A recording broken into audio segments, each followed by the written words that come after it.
नमस्कार मंडळी, प्रीताज किचनमध्ये तुम्हा सर्वांचे स्वागत आहे। तर मंडळी, आज आपण मँगो आईस्क्रीम बघणार आहोत।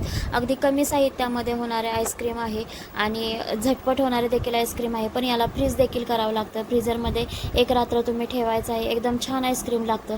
तर मंडळी, अशा प्रकारे एकदम छान छान रेसिपी बघण्यासाठी प्रीताज किचनला लाईक करा, सबस्क्राईब करा आणि व्हिडिओ पूर्णपणे बघा आणि कमेंट करायला विसरू नका। तर मंडळी, चला तर आपण आता आईस्क्रीम करण्यासाठी सुरुवात करूया। त्यासाठी लागणारं साहित्य देखील बघूया। तर मंडळी, चला आता रेसिपीला सुरुवात करूयात।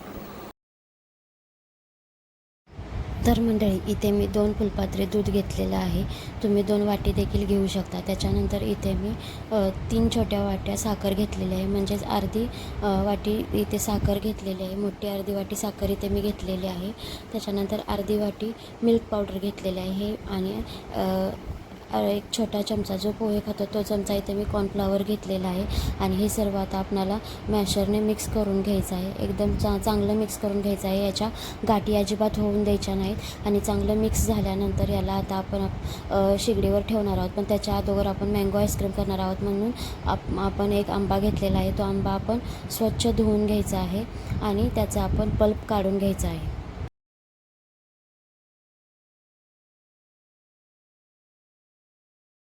इथे मी मँगो स्वच्छ धुवून घेतलेला आहे आणि आता आपण त्याला कट करून त्याचा पल्प काढून घेऊया। आणि तो मी पल्प काढत असताना तो मिक्सरमधून बारीक करून घ्यायचा आहे, म्हणजे पल्प एकदम छान असा निघतो। तर चला आता आपण मँगो पल्प काढून घेऊया।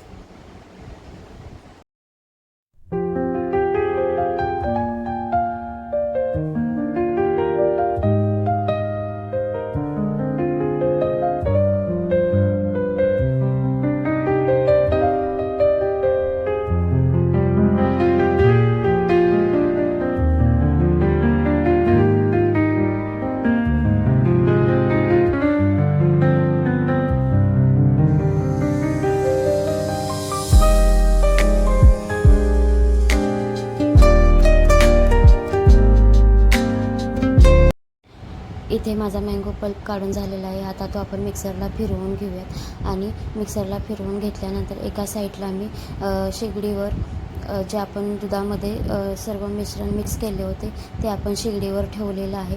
तर ह्याला थोडंसं घट्टसर होऊन द्यायचं आहे आणि सतत हलवत राहायचं आहे, जेणेकरून याच्या गाठी तयार झाल्या नाहीत पाहिजेत। आणि हे बघा, तुम्हाला दिसत आहे, अशा प्रकारे सतत आपल्याला ते हलवत राहायचं आहे।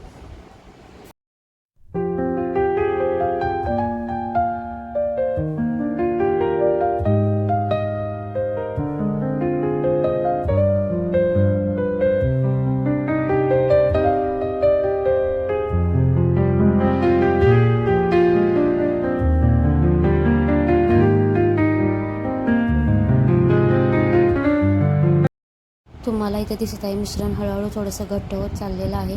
तर अशा प्रकारे त्याला घट्टपणा येईल, असं दाटसरपणा येईल इथपर्यंत त्याला छान अशी मिल्क पावडर शिजवून घ्यायची आहे। तर आता इथे आपलं मिश्रण पूर्णपणे दाटसर असं झालेलं आहे। तर अशी त्याची कन्सिस्टन्सी पाहिजे। तर आता याच्यामध्ये आपण जे मँगो पल्प मिक्सरला बारीक करून घेतलेला होता तो शेगडी बंद करून याच्यामध्ये ॲड करून घ्यायचा आहे। आणि शेगडी बंद करून ॲड केल्यानंतर याच्यामध्ये एकदम छान टेस्ट येते, कारण मँगो आपल्याला शिजवून घ्यायचा नाही, त्याची टेस्ट एकदम छान येते। तर आता याच्यामध्ये आपण मँगो पल्प मिक्स करून घेऊयात।